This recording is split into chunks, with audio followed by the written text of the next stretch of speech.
आद्यस्य यतोऽन्वयादितरतश्चार्थेष्वभिज्ञस्वराट् तेने ब्रह्महृदाय आदिकवये मुह्यन्ति यत्सूरयः तेजो वारिमृदां यथा विनिमयो यत्र त्रिसर्गो मृषा धाम्ना स्वेन सदा निरस्तकुहकं सत्यं परं धीमहि धर्मः प्रोज्झितकैतवोऽत्र परमो निर्मत्सराणां सतां वेद्यं वास्तवमत्र वस्तु शिवदं तापत्रयोन्मूलनम् श्रीमद्भागवते महामुनिकृते किं वा परैरीश्वरः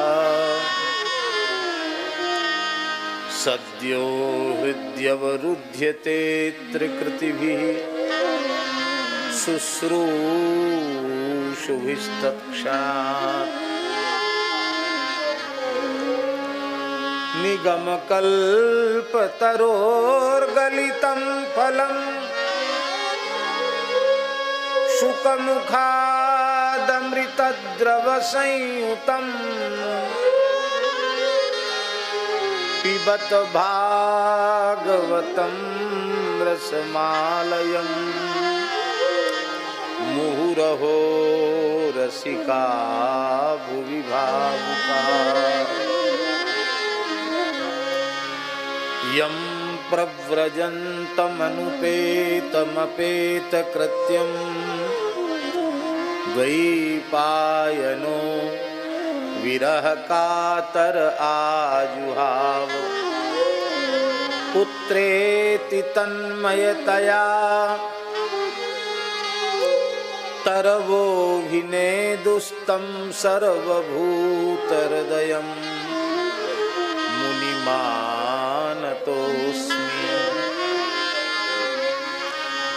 यस्वानुभावमखिलश्रुतिसारमेकमध्यात्म दीपमतितितीर्षतां तमुन्दं संसारिणां करुणयाः पुराणगुह्यं तं व्याससूनुमुपयामि गुरुं मुनीनां नारायणं नमस्कृत्य नरं चैव नरोत्तमं देवीं सरस्वतीं व्यासं ततो जयमुदीरये। नमो गोभ्यः श्रीमतीभ्यः सौरभेभ्येव च नमो ब्रह्मसुताभ्यश्च पवित्राभ्यो नमो नमः।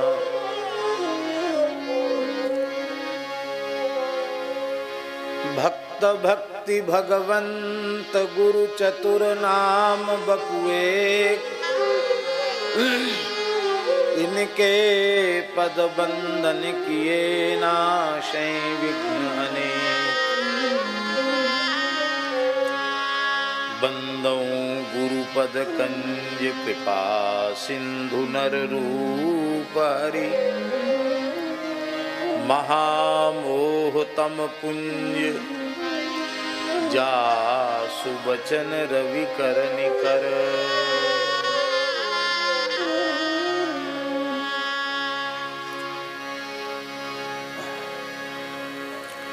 श्री राम जय राम जय जय राम।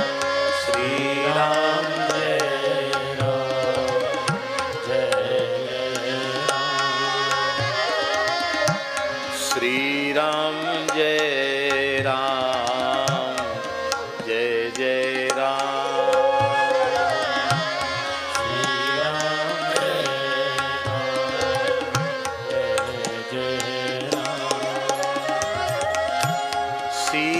सीताराम जय सीताराम।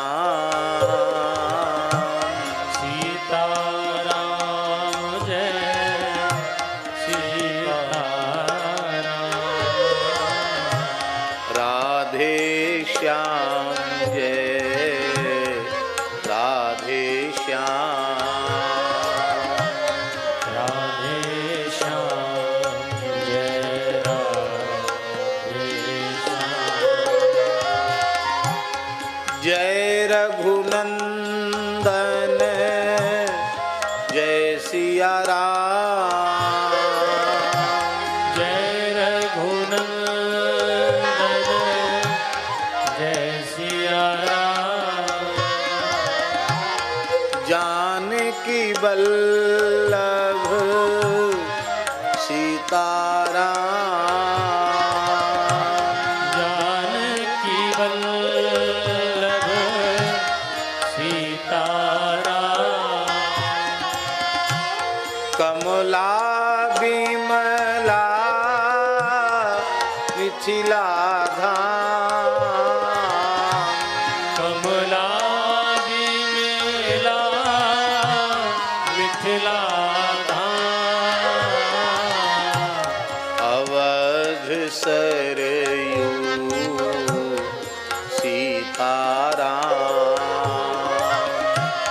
अवध सरयू सीताराम।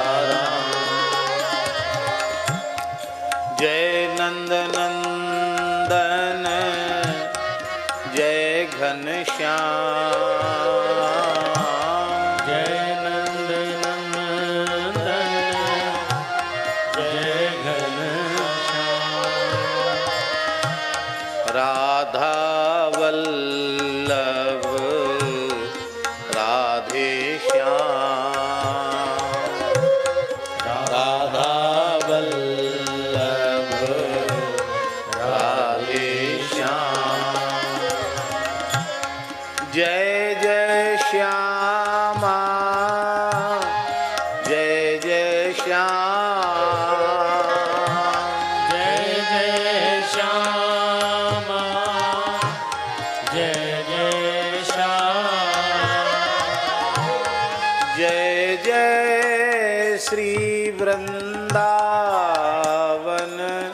धाम। जय जय श्री वृंदावन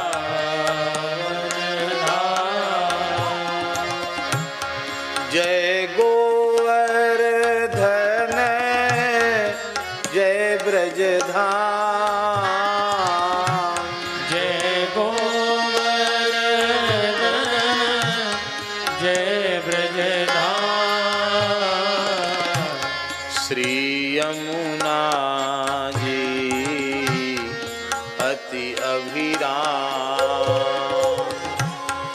श्री यमुना जी अति अभिराम। जय बरसानो जय नंदगाम। जय बरसानो जय नंदगाम। रावल गोकुल ललित ललाम। रावल गोकुल ललित ललाम। जय शंकर शरण जय बलराम। जय शंकर शरण बलराम रोहिणी नंदन ललित ललाम रोहिणी नंदन ललित ललाम जय शंकर शरण जय बलराम जय शंकर शरण जय बलराम रेवती रमण प्रभु ललित ललाम रेवती रमण प्रभु ललित ललाम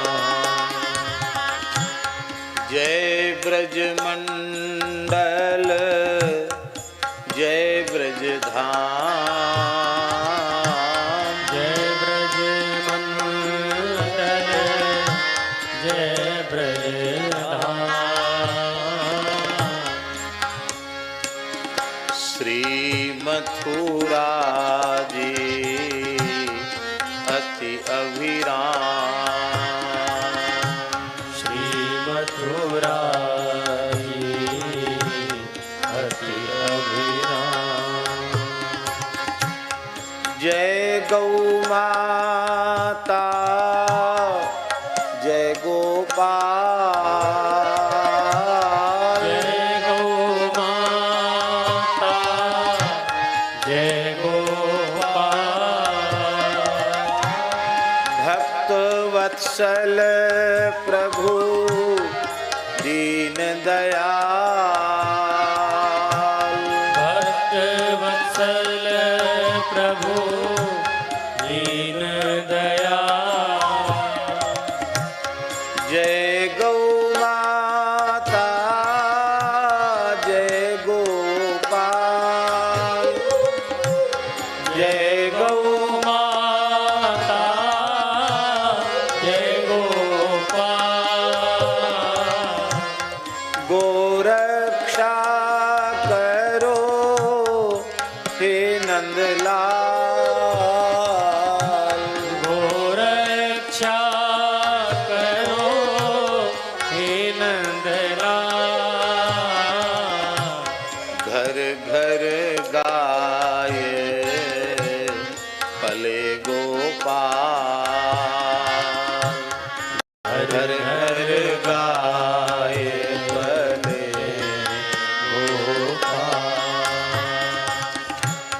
गाय सुखी हो हे नंदलाल गाय सुखी हो हे नंदलाल श्री राम जय राम जय जय राम श्री राम जय राम जय जय राम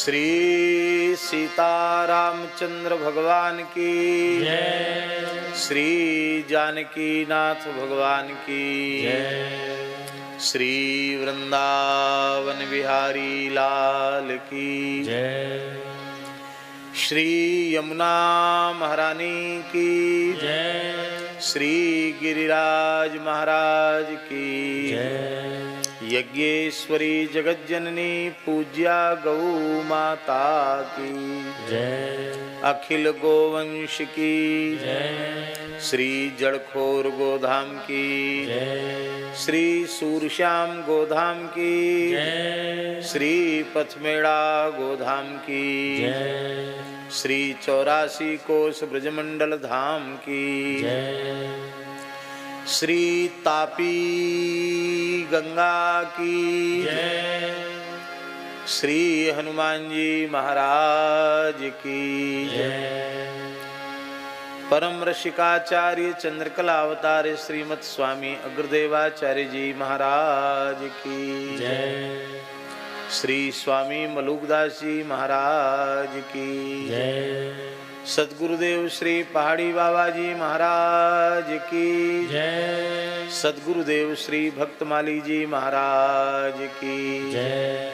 उनके परम पावन प्रादुर्भाव महामहोत्सव की जय। जय जय श्री राधे, जय जय श्री सीताराम, हर हर महादेव, निताई गौर हरि बोल। हरिशरणम। अनंत कोटि ब्रह्मांड नायक सर्वेश्वर परात्पर परब्रह्म असंख्येय दिव्यानंत कल्याण गुणगण निलय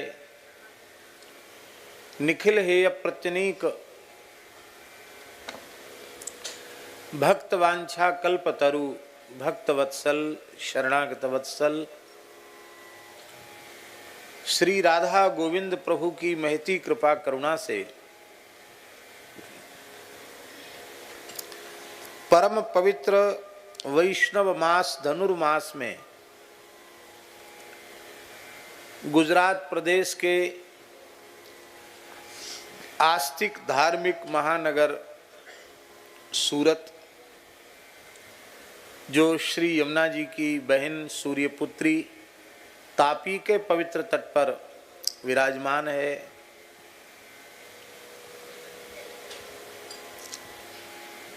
ऐसे पवित्र क्षेत्र में महानगर में श्री जड़खोर गो सेवा समिति के तत्वावधान में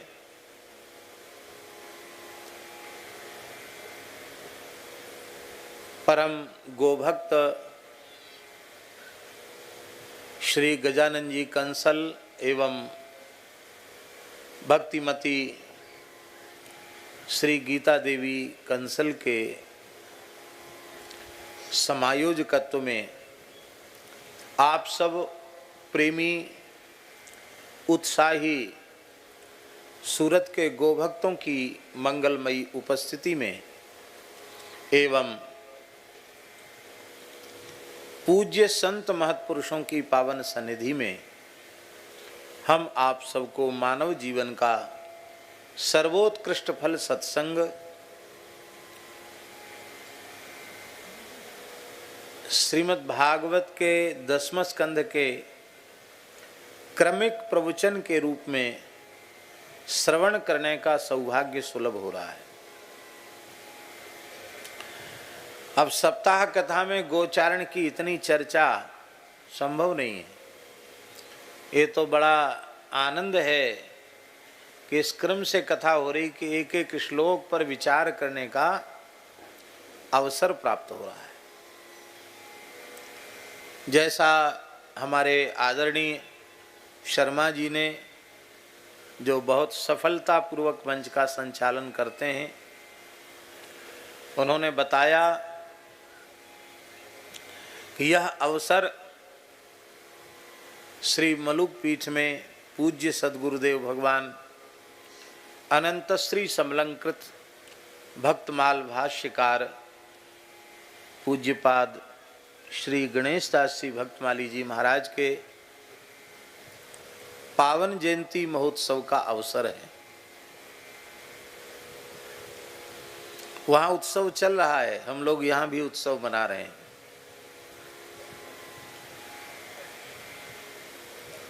प्रातःकाल श्री मलुक पीठ में सस्वर श्री भक्तमाल जी का समाज गायन हुआ और अभी 3:30 बजे से वहाँ सत्संग चल रहा है।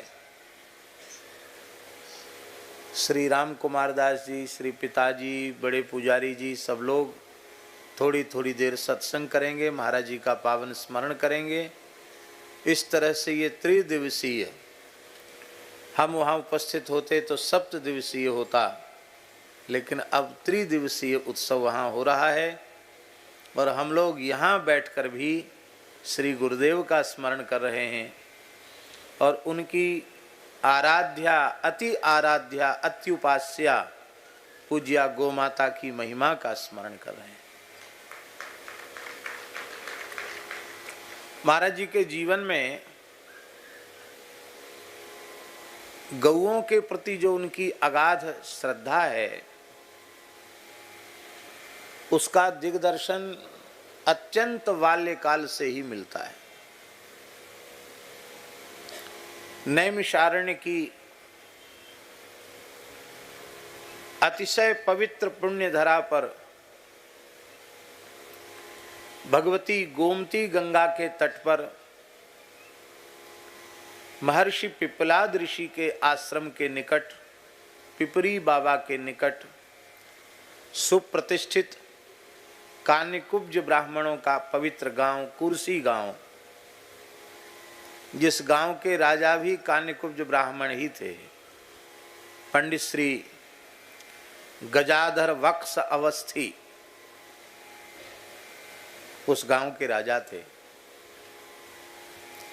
और महाराज के पिताजी पंडित श्री लक्ष्मण प्रसाद त्रिपाठी जी ही उनके संपूर्ण कार्य के संपादक थे।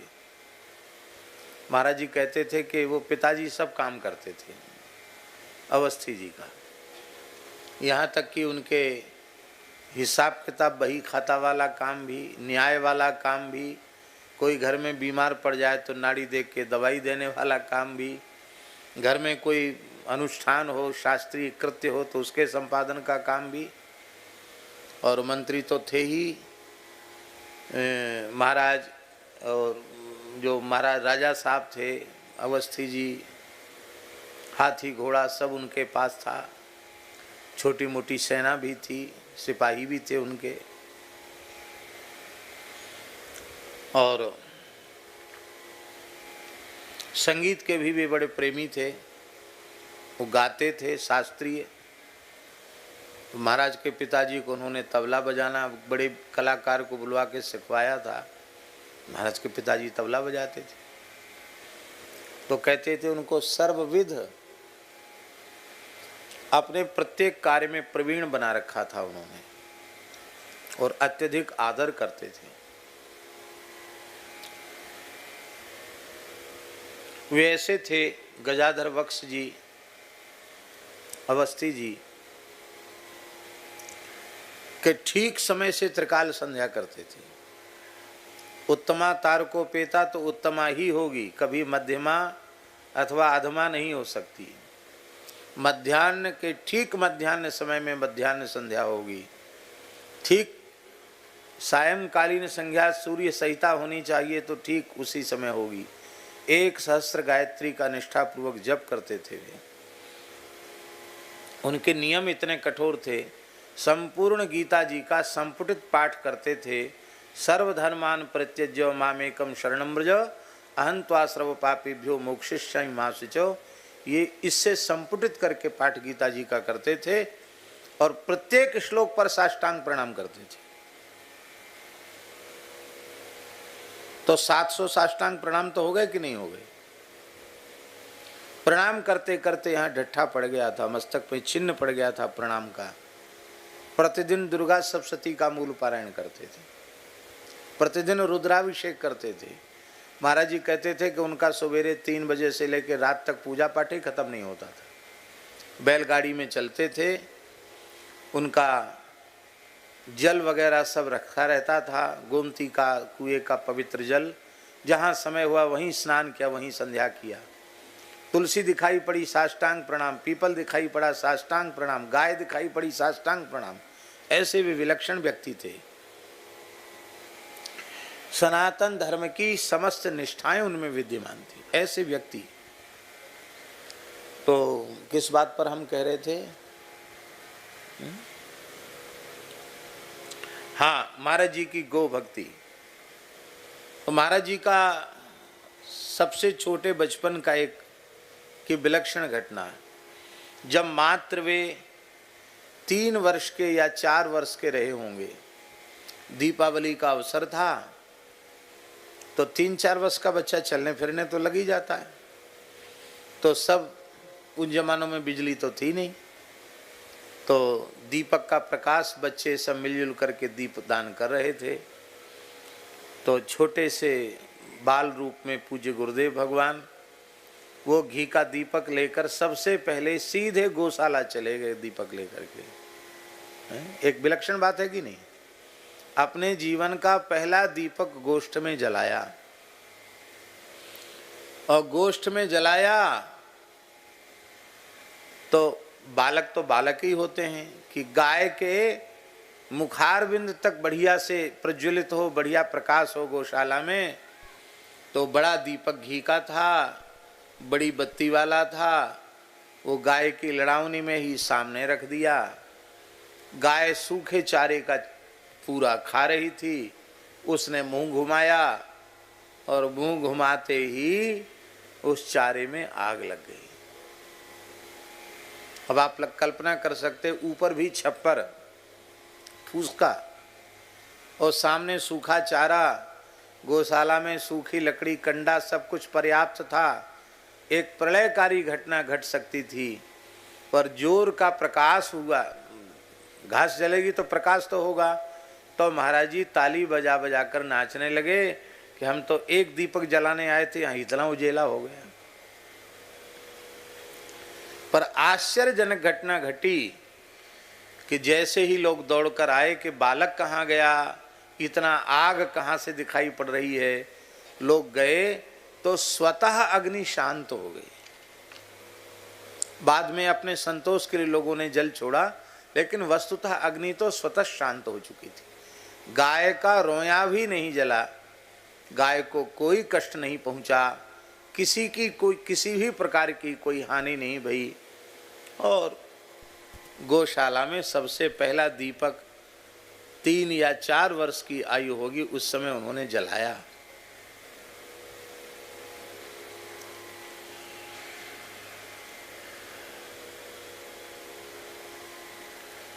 वाराणसी जाने के पहले गायों को लेकर गोमती तट पर चराने के लिए चला जाना। यद्यपि गो सेवक नियुक्त थे, लेकिन महाराज जी विद्यालय से भी इधर उधर होके गैया चराने में ही प्रसन्नता का अनुभव करते।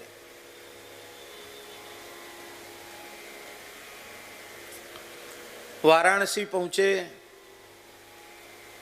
तो पूज्यपाद स्वामी करपात्री जी का सानिध्य उन्हें मिला और बहुत गहरी मित्रता करपात्री जी से हो गई।